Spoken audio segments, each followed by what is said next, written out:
This video is brought to you by Squarespace. From custom domains to beautiful websites using their easily customizable templates that you can have up and running in minutes, e-commerce, email and email marketing, SEO, analytics, and scheduling, Squarespace does it all and has done it for us for the last 10 years. If you are a small to mid-sized business in any industry, Squarespace is the place to go for all of your website needs. Hop over to www.squarespace.com/Hugh for a free trial. And if you like what you see and want to move forward, receive 10% off your first order by using the discount code Hugh at checkout. Thanks, Squarespace. This, paired with Sigma's 45mm 2.8 I series lens, is Sigma's just announced 24 megapixel full frame BF, an objet d'art that is nothing less than a fundamental reimagining of the relationship between photographer and camera. From its minimalist machine from a single block of aluminum, Leica L-mount body, to a brand new, radically simpler rear touchscreen only user interface,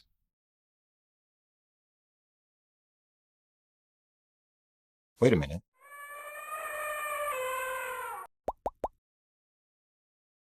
Hey everybody, I'm Hugh Brownstone for Three Blind Men and an Elephant, and that cold open was just a bit of fun. Okay, fine. More than just a bit of fun, because what I actually had in hand wasn't the Sigma BF at all, right? It was Leica's circa 2017, even lighter and smaller, 24 megapixel APS-C TL2, a camera I bought in 2018. Why did I do this? Well, here's why. The TL2's relationship to Sigma's $2,000, 388 gram, 24.6 megapixel, full frame L-mount interchangeable lens mirrorless BF is, to my way of thinking anyway, direct, linear, and serves as a cautionary tale.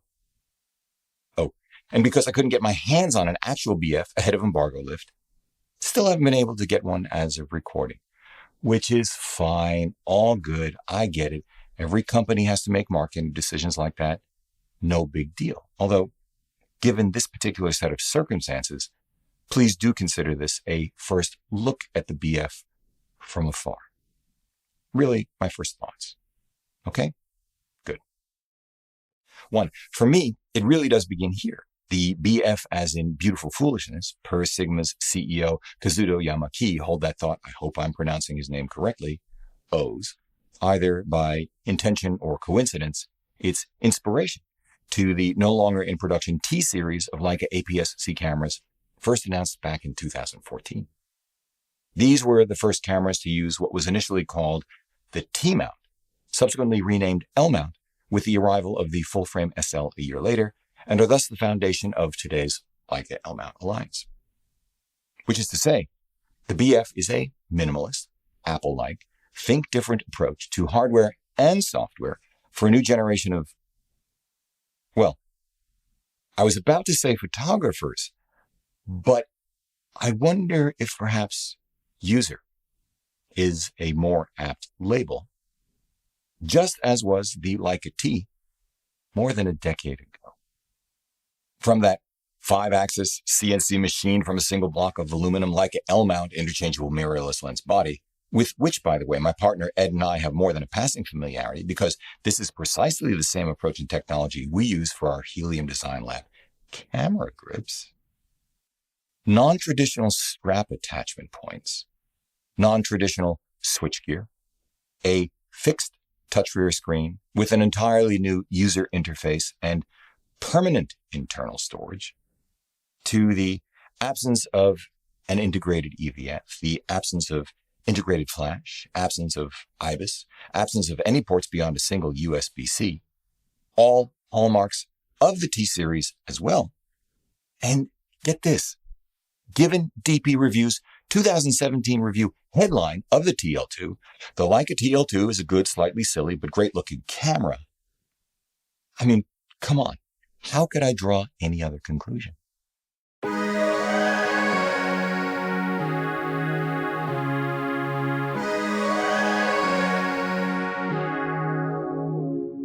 Two, this in turn strikes me as a very clear indication of Sigma's ambition to set the BF apart from the recent spate of nominally similar, although differently targeted Content creation tools like the $1,400 full-frame 24-megapixel Lumix S9, Sony's $1,900 full-frame half-the-megapixel count ZV-E1, to Sony's $1,000 APS-C 26-megapixel ZV-E10 II, Fujifilm's 26-megapixel APS-C XM5, and everything else in between, including things like DJI's $520 1-inch 9.4-megapixel integrated gimbal-equipped Osmo Pocket 3. Hold that thought. 3. I am struck by something else. If one were to design the BF specifically to find a gap in the entire L-mount Alliance camera lineup, that is, to find and fill a hole where neither Panasonic nor Leica would likely compete, the BF is all but perfectly executed for that mission. For, to refine this thought, one might suppose the BF is designed as well to be a purpose-built platform for, an incentive for, an invitation to Sigma's jewel-like I-series prime lenses, which I own and love. Now, there's not much to grab hold of on the BF, and this could be a significant issue were it not for the fact that the biggest and heaviest I-series lenses, they're still petite, optically superb at the price, 404 grams, 75mm long 65 f2. The lens with the greatest reach among them is their smaller, 296 grams, 60mm long 92.8. And the lens with the widest field of view among them is their even smaller, 220 gram, 51mm long, 17mm f4. I own these, all three of them. I once called these lenses Neue Leica lenses, autofocusing, and now, years later, I think I was more right than I'd realized. Then again, I'm not at all certain that the Sigma BF Ergos, even with these smaller lenses, does not quickly become problematic. To be determined, although I am all but certain that the Ergos would already be problematic for, say, Sigma's optically outstanding $1,200 735 gram 24-70 2.8 DGDN-R2, which is another brilliant Sigma lens. We might as well get this out of the way next. 5. If the inspiration and ambition for the BF comes from the Leica T, most especially the 24-megapixel TL2, its componentry owes much more to its older sibling, Sigma's FP, even more than that to its L-mount cousin, Panasonic's Lumix S9. As in, A. It does, for example, appear that the BF's rear touchscreen is the same one used in the FP series, notably smaller than the fixed rear touch panel of the TL2, marginally larger than the one found in the S9, although the S9's is articulable. B. The sensor and processor of the BF is more likely to be the same or close variants of those found in the S9, since they both sport hybrid phase detection autofocus systems and 6K video capture. The FP does not. C. All three full-frame L-mount cameras, again BF, FP, and S9, rely solely upon electronic shutters. But none of this matters, I think, as much as 6. How the BF, FP, S9, and the TL2 are different. And even that is not the most interesting point to me. So let's go through it anyway quickly. A. While the TL2 offered an optional accessory EVF directly mountable via a smart shoe, the BF, FP, and S9 do not. The BF has no shoe of any kind, the S9 has a cold shoe only, and the FP undermines the utility of the $700 accessory EVF designed specifically for it, courtesy of a Rube Goldberg-esque attachment mechanism to the side of the FP, a combination of separate ports and registration mechanisms, including USB-C, micro HDMI, what appear to be either two non-standard electrical contacts or simply spring-loaded registration pins, and a 1/4-20 threaded socket. The net result on the FP is a far from optimal workaround, which significantly compromises the size, weight, ergos, and cost of the FP. Less importantly, but no less notable, is the fact that only the BF offers no connectivity, neither Bluetooth nor Wi-Fi, and has no card slot. It relies solely upon the 320 gigabytes of internal memory, which ought to be more than enough. The TL2, on the other hand, does offer a single SD card slot in addition to 1/10 that amount of permanent internal storage and does have Wi-Fi.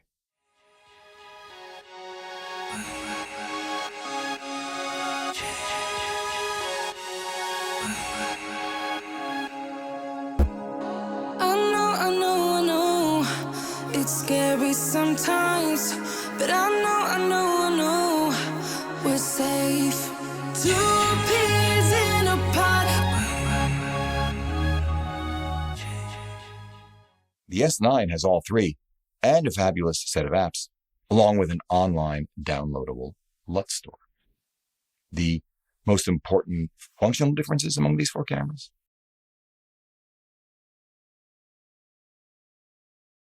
Only the S9 has in-body image stabilization and that articulating rear screen. Hold that thought too. As a side note, really. And unlike the TL2, beyond the BF's primary software user interface is a secondary, more traditional UI lurking beneath it for more advanced or less frequently used settings, quite like the TL2's later sibling, and another camera I owned and loved, Leica's digital CL.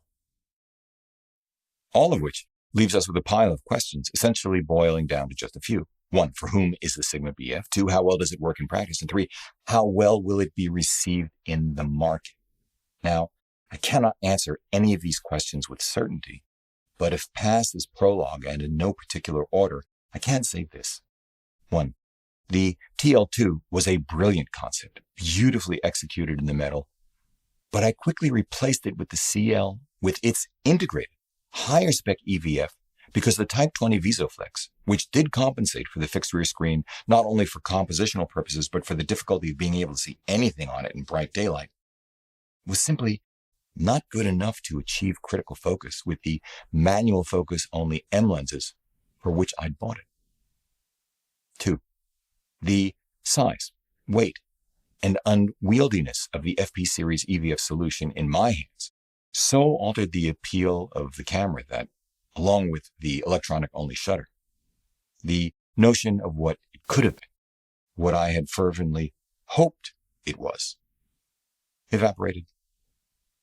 3, in hand, I found, let's shift gears now, Fujifilm's no EVF, no IBIS, but otherwise stuffed to the gills with technology 355-gram XM5 to be capable of tremendous imagery at a ridiculously good combination of price, size, and weight, but the ergonomics of the camera, and once again the insufficient brightness of the articulating rear panel, made it too unwieldy for me.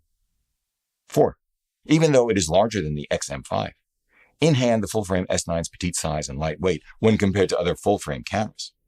Its articulating rear screen, IBIS performance, autofocus performance, color science, operational speed, image quality for stills and video, L-mount for all of the L-mount glass I own. That is to say, pretty much everything about what the Lumix S9 did have, save for the lack of an EVF option, a higher resolution sensor, and flawless ergos. For example, I found the absence of a grip to be annoying over time, as Claudia and I roamed the streets of Japan, the little small rig one making some difference, but not really, and having to use the rear D-pad to dial in aperture or ISO sequentially by setting the exposure triangle manually slowed me down quite a bit. Would have made it pretty much a slam dunk for me as a backup camera for street and or travel. In other words, I was able to overcome my predisposition to dismiss the S9 out of hand for its lack of an EVF and suboptimal ergos, and I'm glad I did. The reality, however, for me, was that even with the rear panel's brightness set to maximum, Tokyo sunshine in December made the rear panel almost completely useless for composition. Forget about any hope of manual focus. This didn't prevent me from getting some wonderful shots, but the process was so suboptimal. And I refused to even countenance the idea of attaching an iPhone to the S9 via the cold shoe to turn it into a monitor for the camera by then running a cable to it from the USB-C port, if that's even possible because I have an iPhone 14 Pro with a Lightning port. Well, the S9 has been relegated to B-roll for product shots here in the Batcave, where it is excellent. 5. Is IBIS absolutely necessary? No, my Leica M11 has proven that. Is it really, really hard to go back once you've experienced IBIS? Yes, it is, even for stills. 6. And when quality is normally $3,000 full-frame 61 megapixel, EVF-equipped, IBIS-equipped, articulating rear panel-equipped, Z battery-equipped, dedicated AI chip for autofocus-equipped Sony A7CR occasionally goes on sale, its looks and menu system notwithstanding, well, it's incredibly difficult to beat that camera and that lens ecosystem at any price. All of which is to say, I wonder if, for all of the things it does well, the BF will still face a similar, if not identical, uphill battle against the competition as other cameras I've mentioned here, sometimes those cameras as the competition irrespective of the target audience. I have no doubt, for example, the BF will appeal to some of us for its design, build quality, image quality, size, weight, L-mount lens compatibility, and versatility, or any combination thereof. I've no doubt it will appeal to some of us because it is a dedicated camera offering not only superior versatility, but a user experience dramatically different from that offered by a smartphone. But I wonder too, if a sufficient number of those of us weaned on smartphones are willing to drop twice the price of their smartphone for a camera that omits much of what I imagine makes a dedicated camera so intriguing to them. The utility and experience of using a viewfinder in bright light, the utility of separating what the camera sees from the angle of view at which one can see it and compose, the heft in hand of a mechanical thing, the beauty that comes from manipulating analog or analog-inspired physical controls, the ability to set the exposure triangle far more quickly than one can on a good smartphone UI, or the BF. These are all things possible with film cameras or retro-inspired digital cameras, DSLR, or mirrorless.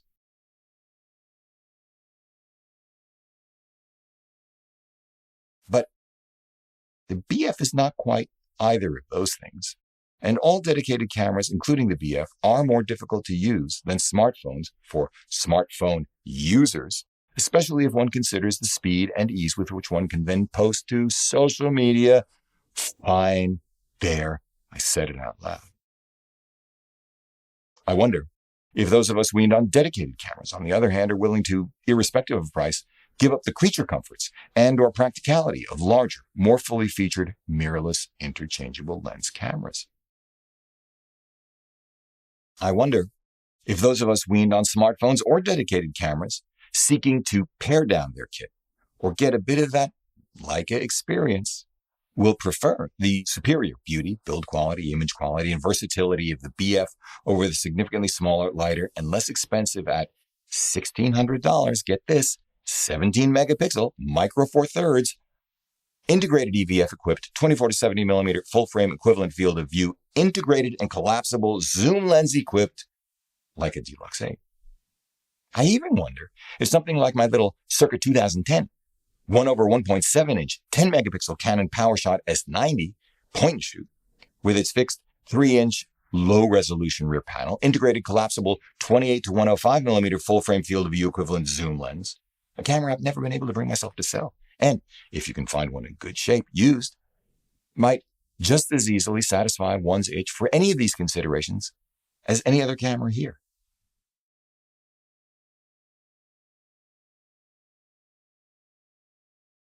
The most interesting thing of all, however, when it comes to the BF as far as I'm concerned, its name. So let's get into that.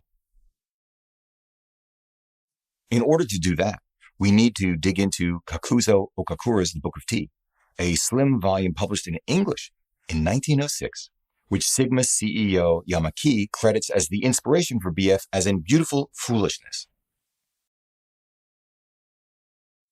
But what does beautiful foolishness actually mean? Is it notionally the same as that BP review headline for their TL2, a good, slightly silly, but great-looking camera? Is that all that it is? If one reads the book, well, I read the first chapter in its entirety and then skimmed through the rest of it, I think the answer has to be no. It's more than that.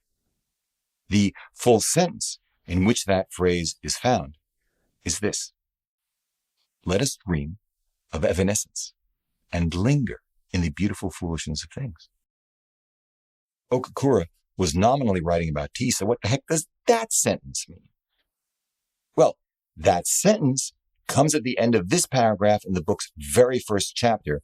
But remember, take note, this was published in 1906. He wrote, "The heaven of modern humanity is indeed shattered in the cyclopean struggle for wealth and power. The world is groping in the shadow of egotism and vulgarity. Knowledge is bought through a bad conscience, benevolence practiced for the sake of utility. The East and the West, like two dragons tossed in a sea of ferment, in vain strive to regain the jewel of life. We need a Neuka again to repair the grand devastation. We await the great avatar. Meanwhile, let us have a sip of tea. The afternoon glow is brightening the bamboos. The fountains are bubbling with delight. The soughing of the pines is heard in our kettle. Let us dream of evanescence and linger in the beautiful foolishness of things." Okakura, nominally an art critic, eventually an assistant to Japan's Secretary of Education, is clearly more than these things here. I think it not far-fetched at all to suggest that he was interested in, some might argue, and I would certainly consider it, I agree, using tea as an excuse or a vehicle, perhaps more precisely, for exploring the philosophical, political, moral, technological, and martial differences between the two cultures he himself straddled, East and West, the result of his own upbringing, his own experiences and temporal proximity, both to the Russo-Japanese War and the era of the Meiji Restoration into which he was born. Now, I can't, in good conscience, purport to summarize the entire book, let alone that period of history in that part of the world, even if the book is relatively svelte at 133 pages. And most of it is indeed about tea, its history, its preparation, most importantly, the role it plays not only in Japanese culture, but across world cultures and histories. But I will say this, for what it's worth. I think Okakura saw the folly of the great men, the leaders in both cultures at a moment, when each looked at the other with condescension and stoked their subjects, the little people, ordinary people, to embrace that derision. I think Okakura saw the disappointments, the pretensions, the bloodshed, the misery the great men usually author, and the powerlessness of ordinary people to prevent any of it. I think Okakura saw the value of ordinary people's desperate need for finding meaning, beauty, and purpose in the smallest things, because those were the things over which they could have control. In this context, perhaps beautiful foolishness is not foolish at all, standing in sharp contrast to what the big men, as photographer Dorothea Lange would capture in an image taken decades later in the U.S., might think.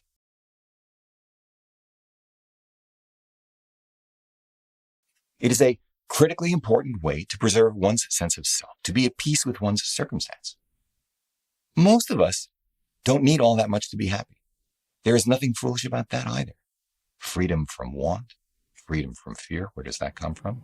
The fourth is freedom from fear. These have no cultural boundaries. So maybe, just maybe, that's what this $2,000 camera is. A modern analog to tea, as Okakura saw it, its value transcending once again the thing itself. A thing, in other words, along with the processes that surround it, the philosophy and set of behaviors for engaging with it, that elevate us above the vulgarity, violence, posturing, and absurdity of so many of the big men ostensibly leading us.